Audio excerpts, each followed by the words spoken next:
Des stupéfiants ont été saisis à l'intérieur de véhicules neufs dans diverses concessionnaires Ford de la province. La première frappe a eu lieu lundi matin dans deux concessionnaires Ford du Saguenay. De ce qu'on comprend, grâce à l'Escouade nationale de répression du crime organisé, avec l'appui de la GRC et d'autres autorités, c'est que ce serait le chargement initial qui serait en cause et non les commerçants.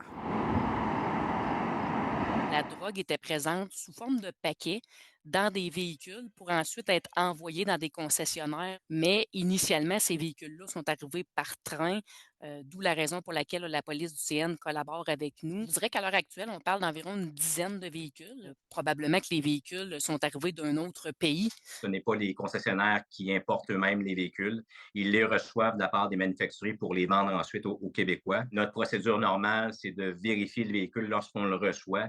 Et justement, les substances dans ce cas-ci ont été décelées très rapidement lors de la réception des véhicules par les concessionnaires eux-mêmes qui ont immédiatement contacté les corps policiers. De ce qu'on comprend, c'est que le réseau s'étend bien au-delà du Saguenay. Après Perron Ford à Chicoutimi et les galeries Ford à Jonquière, les autorités ont procédé à d'autres saisies dans d'autres régions, dont la capitale nationale, Chaudière-Appalaches, Rivière-du-Loup et même le Nouveau-Brunswick. Un centre de tri du CN à Charny, utilisé comme point de passage pour les véhicules, a aussi été visé.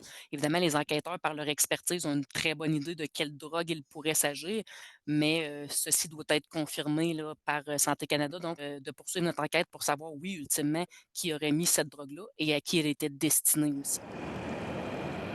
Aux informations qu'on a à l'heure actuelle, il n'y a vraiment rien qui porte à croire que ça serait lié là, à la guerre pour le contrôle du trafic des stupéfiants, là, entre autres, et à Boivin ou les différentes organisations rivales. Toute information qui est relative à la possession, au trafic, à la vente ou à la distribution de stupéfiants peuvent être transmises à la Centrale de l'information criminelle de la Sûreté du Québec au 1-800-659-4264. À Saguenay, Frédérica Fortin-Foster pour Nouveau Info.